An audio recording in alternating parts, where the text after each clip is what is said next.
Okay, so let's now take a look at our listener's question, which this week comes from Stevie Keenan from Motherwell. Stevie's a big supporter of the show and has also written some articles for the website, so be sure to check them out if you get a chance. And Stevie's question is simply this: why does the Celtic youth team struggle to produce any strikers? Tony Watt is the last one of any note, and even that's a stretch. And it definitely is a stretch because Watt initially came through the Airdrie Academy, so we can't even claim credit for that. So, James, at the moment at Celtic, around the first team, there's a number of academy graduates. You've got the likes of Callum McGregor, club captain, James Forrest, club legend, Stephen Welsh, yet to prove himself and see where his career goes. But good players, but not a striker amongst them. What's going on there? Yeah, I mean, obviously we're focused on Celtic, but Scotland hasn't produced a striker in probably the same time period. A real striker of note. Even if you look at guys like Kenny Miller, Kevin Gallagher, guys like that, you're going back and going back. Nigel Quashie. Aye, well, there's a lot to it. I would certainly say come back to me in 18 months and ask me the same question, see how we're looking then. I think there's been a lot of change at Celtic. And just came in and went, what is going on there? That is amateur hour. Obviously had to focus on the first team, and that's where he put his time. But I think by about this time last year, he was getting into youth structure and changing things around and having them playing the same way as the first team does. Rodgers was a fan of that as well, and I think Rodgers did spend a good bit of time in the kind of youth training pitches and seeing what the boys were doing and trying and giving them exposure, but maybe not enough concentrated focus. And also, it should be someone of a decent capability to take it off of Rodgers and off Anish to take that on. We've now got that in McManus and O'Day, two very experienced pros that have been working under Ange for a good period. So I think we'll start to see the fruits of that labour in 18 months. And I don't mean just for strikers, I mean across the board we'll really start to see youth coming through. Wider than that, I mean, it's a bit of a head scratcher that it's not just Celtic, it's everyone, because you're playing school football, everyone wants to be a striker. We're going to talk about Kyogo later on. When he first started playing football, he was like, well, I'll be a striker, that looks the most fun. Everyone wants to score goals, so where it's going on between now and then, I don't have the answer. If I did, I'd be paid a lot more than I am. Yeah, I mean, I think by and large, Joe, you're closer to this than all of us, but I think school football, to all intents and purposes, is done now. There's not a lot by way of the school football in the way that it used to be, and I think so many teams were signing up players on pro youth contracts and different things and not even allowing them to play for the school. It just kind of fell by the wayside, so that can be a part of it, of course. But I mean, Joe, what's your initial response to that as to why Celtic just aren't producing specifically young strikers? I mean, James said it as well. I think it's a really hard position to produce players. I think it is a lot more difficult. I mean, our track record, it seems to be sort of more defensive-minded players that we've produced, but you look elsewhere. I mean, there's not really been that many successes of Scottish strikers. I mean, our two main strikers for Scotland just now, one was born in Australia and one was born in England. Lyndon Dykes and Shea Adams. Of course. And they're not top drawer. No harm to them. They're not decent. They're decent. They're not top drawer. They're not, and it's. Do you want either of them at time for Celtic a striker? I'd take Shea Adams in a heartbeat. Oh no, Jeez, I would take Shea Adams. No. Separate debate, but I thought we'll see again. I'd like to wait 18 months because given his response on Friday, so I'd asked him about the youth policy at Celtic on Friday, and I'd said, really, with a view at the Morton game, just to see where we see these guys getting a chance, and seems to rate Rocco Vata very highly. I don't know how imminent his place will be in the first team, but I think there is potential for something there, but we've sort of been there before. I mean, we could list for days how many strikers have been viewed to be the next Kenny Dalglish, the next Larsson, Islam Feruz, likes of these guys who were brilliant at 14, but there's a big, massive transition for boys football to men's football. And on that, you lead me nicely, Joe, into some examples there. So, and listen, I've got to be honest with you, I was trying to think of examples over the last 20 odd years since the turn of the century as to guys who excelled at youth level for Celtic but never quite kicked on and made it in the first team, specifically again in terms of the striker position. And even at that, I was struggling for examples, let alone guys that made it. I was struggling to find guys who would even know of that didn't make it. So somebody that might spring to mind from fairly recent history is Jack Aitchison. He's still only 22 years of age, and he made his debut at 16 years of age and 71 days When he came on against Motherwell on the 15th of May 2016, Ronnie Dyla time, he scored with his first touch and remained Celtic's youngest ever player and youngest ever goal scorer. So certainly, great accolade for him and a proud moment for him and his family. But that was about it. That was as good as it got. As I say, he's now 22. He's with Barnsley, but finds himself on loan at Forest Green Rovers, so it's probably not quite working out at Barnsley by the sounds of it. He's been at Stevenage, and it just doesn't look like he's going to fulfil that potential. Going a wee bit further back, you've got somebody like Denny Johnson, who I remember well from around about 2012-13. Highly rated in the youth team, bit of a goal machine, even scored against the likes of Barcelona in the UEFA Youth League at the time, around about 2012, and then left Celtic without making a first team appearances. He's since had about 10 clubs, so that includes Colchester, St Johnstone, Burton Albion. His last club was Dumbarton, who he left nearly 2 years ago in March 2021. He's just turned 28 a couple of weeks ago, and it sounds like he's out of football or out of football at any sort of senior level, which is a shame for a young guy. Then I'm going even further back to someone who you could class a success in terms of Mark Burchill, James. But keep in mind, I'm going way back to 1998 here, 25 years ago. So Willie McStay picked up Burchill for the youth team, and he went on to make his first team debut against Airdrie in the League Cup, 19th of August 1998. Tall order for him or anyone at the time to try and break into a first team that included the likes of Henrik Larsson and Mark Viduka up top, but he scored a credible amount of goals before he joined Portsmouth in 2001. He also won 6 caps for Scotland and had a brief spell as Livingston manager. I'm not being flippant by picking out those examples. If anyone, listener-wise, can tell us any better examples of someone who was a genuine success as a striker in the last 20 years, then please do so. But that's slim pickings, James. Yeah, as Joe's saying, it's a hard position, but all problems are hard. It's just the process you go at to resolve them. So Celtic must be seeing guys, young strikers at 12, 13 or something, and bringing them into the academy. Maybe there's a part of it that players, as they get older and they get bigger, they get slower. They're not as nippy. Steve McManus was a free scoring striker in his youth, and then became a centre mid, became a centre half. So that's a problem for all teams as guys fill out and stuff like that. But it's a problem you can focus in on and say, well, what do we need and what do they need from us? And I think there'll be work going on behind the scenes from Ange and the rest to address exactly that. What do they need from us? What do we need from them? And let's address that in a well thought out, process driven way. Yeah, I mean, Joe, Celtic, as a bigger picture thing, we should be one of the most attractive options for any young talented strikers in the country. So why can't we get this right? It's a very open and vague question, but as you say, we're producing midfielders, defenders, left backs, right backs, but nothing up top.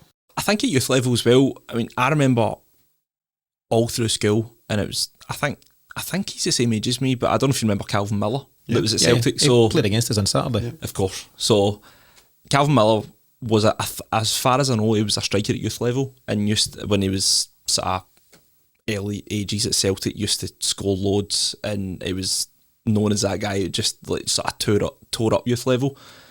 He came in the first team as a left back. Yeah, Rodgers. So it's come. I think in a lot of cases it's a much safer option, especially when you're at Celtic. I mean, see if we've not really struggled to have a striker at the club. It's never really been a place of it's somebody's jersey to fill. It's always been a case of we see talent in him, but it's how we fit him in. And in all honesty, playing him at right back or left back is a much safer option than playing him up front. And the pressure's not on you. You're not relying on this guy to score. I mean, realistically, at Celtic, your striker, you're expecting 20 goals a season off it. So it comes a point where you're like, nah, we see talent in him, we'll play him here. Technical ability's always there, but it's actually, do we play him in that advanced role?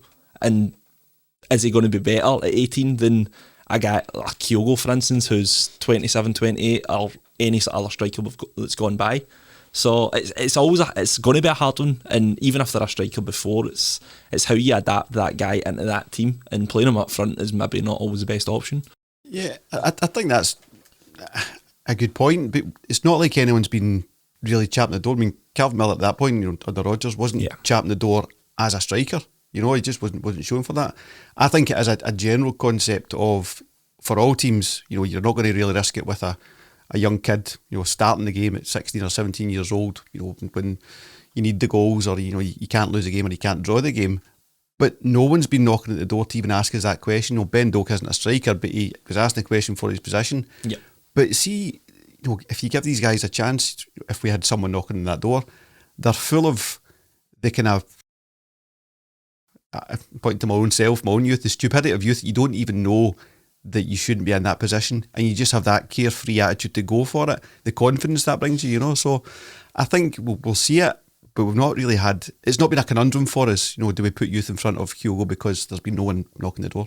Yeah, I mean, I suppose there's a reason why strikers go for the most money in football, very generally speaking. It's it's a unique position, and scoring goals is the hardest job in football, and that's why people pay the big bucks for these kind of guys. But as you say, James, there's not, at the moment we've got Kyogo and an experienced Giakoumakis, but it's not like we've got a third choice striker who's the young kid in the wings, whether it be, Rocco Vata's an attacking midfielder, he's not quite a number 9, and we just don't see him. I couldn't tell you the B team's number 9. Joey Dawson maybe, who also seems to be a sub for the B team at this moment in time. Right? So there's just a lot wrong with it. I mean, I'm going a long way back, James. I've spoken about how it's hard to find examples post 2000. It's hard to find examples across the 90s even, and I'm going way back here to the likes of, where are the likes of Frank McAvenny, Charlie Nicholas, and even Kenny Dalglish. You're talking about late 70s when these guys broke through. Again, I'm very genuinely not being flippant, but if anyone can tell me a raft of strikers that I've missed out that have come through the youth at Celtic, then I'm all ears. It doesn't seem to be a modern phenomenon for us, it's certainly something to be addressed, but I think, that wee debate we had earlier on about would you be worried if Giakoumakis went tomorrow? I think, we're saying, no, because we're going to bring in cover. In 2 years' time, a January transfer window 2025, and if Joe is making his move then, or Kyogo's off, whatever it may be, you won't be worried because X, Y, Z is coming out of the youth academy. That's the way it has to be, and that's the model. Ange knows that, and that's what he wants. So it seems you've both slopey shouldered the question. I'm asking you now, and you're saying, ask again later. Magic 8 ball. Magic 8 ball. Ask again in 18 months' time. So, I mean, the last question or the last point on it is such as, and maybe for yourself, Joe, for someone who's been closer to the kind of youth game in recent years than myself, or James, but I suppose the question is, does the modern game allow less opportunity? So Saturday against Morton was a good example where Bosun Lawel's come in, got some minutes there, his first competitive minutes for the club. If Vata wasn't injured, I dare say he'd have got some more minutes on Saturday as well. But there's very few opportunities across Celtic's calendar. Celtic play around about 60 games a season. There's actually very few opportunities like that where the risk factor is low. So we're away to Tannadice next Sunday. I don't think you'll see Bosun Lawel or a Rocco Vata or anyone like that, because there's just so much at stake, and rightly or wrongly, probably wrongly, every single point is a prisoner in Scotland. And if Celtic were to go to Tannadice and draw next week, it's kind of a disaster, inverted commas. And I just wonder if the kind of cutthroat hotbed environment of Scottish football also doesn't allow young players to flourish. Yeah, I don't think it does. I mean, the reason I've said about the 6 to 12 months is, Ange actually said the other day that that's sort of his view. Yeah. His view, and then it's the next 6 to 12 months is sort of to integrate them as much as we can. Obviously, if they're ready to make the jump, or make some sort of a jump. He said not as a favour to them, but because they'll be ready. Yeah, it's as I think his exact words, like, I'm not cushy or something along those lines. But yeah, I mean, I don't think Scottish football holds back these youth players more than any other sort of league or any sort of setup. I don't think it does. I think it's more the fact that it's Celtic and every game is a must win. And you look at teams maybe in the sort of lower leagues where they don't have the money to go to, they don't have the money to look outside Europe or even outside Scotland to find this replacement. They'll take a chance in youth because they don't really have an option. It's a very much a case of nothing to lose. Celtic don't have that, as you say. We've got Morton last week where we were 4-0 up at a half time. Okay, it would have been ideal to bring a striker on then if there was someone that was ready, but we don't have that sort of chance, really, do we? Yeah, a good example in the modern game, of course, is the pathway that Andy Robertson took post-life at Celtic. So he wasn't getting a chance. I think he was behind Joe Chalmers, if anyone remembers him, who ended up at Inverness. So Andy Robertson couldn't get in, and then it goes to Queen's Park, who at the time I think were in the bottom division. They're making waves now, and good luck to them, but at the time they were in the bottom division. And as you say, Joe, there was nothing to lose. Throw in the kid Andy Robertson and see what happens. What happened was he got better and better with games, moves to Dundee United, moves to Hull, moves to Liverpool, wins the league, wins the Champions League. Bit of a kind of fairy tale story. Tierney was the same. Tierney was second choice. I think he was the only reason he came in is because somebody was injured in front of him. Emilio. Who? Emilio. Probably, yeah. I actually think it was youth level, under 20s. There was a guy in front of him that was get injured, and he was ended up getting into first team training, and then the rest is history. So I suppose you also need a huge slice of luck at different times. And I suppose to kind of put the cap on this conversation, the encouraging thing is, and you've both leaned heavily towards it, is there's a new focus since Ange came in. His first priority in year one was win the league, focus on the first team. I think it's great that he took Stephen McManus on that journey for the first year, because Steve McManus effectively shadowed him and played a big part in the first team squad last season, but then got moved to the B team, where he's taken all those lessons and all, you know, the systems and processes of Ange Postecoglou into the B team along with Darren O'Day. As I mentioned, we've seen debuts this season for Rocco Vata and Bosun Lawal, and that should be encouraged. And obviously it's unfortunate that we lost Ben Doak, but there's lots of positive things happening, and I think overall it's encouraging that we're making moves to address the situation overall. Yeah, we're in a blending period where we haven't got the youth coming through as much as we've got, you know, proven academy players, you know, now stalwarts in the first team, but we haven't had that, you know, conveyor belt of talent, to use the cliche. So we're utilising the scouting policy, but that can, you know, be faded off if you get your youth policy right, and then those guys become the guys that go for Tierney money and these things, and you keep recycling and, you know, reinvesting in the academy side. So I would say just stick with it. It looks like it's going to plan, albeit absolutely nothing's happening. Nothing's happening just now, but let's see what 18 months brings. So another interesting question, and thanks to Stevie for sending that one in. If you want to submit your question to us for discussion on any future shows, then you can do so in one of three ways. Firstly, you can leave a voicemail directly on our website via the microphone icon on the bottom right of any page of our website. Secondly, you can send us a message on social media at Twitter, Instagram or Facebook. Or thirdly, you can email me directly on tino@thecelticexchange.com.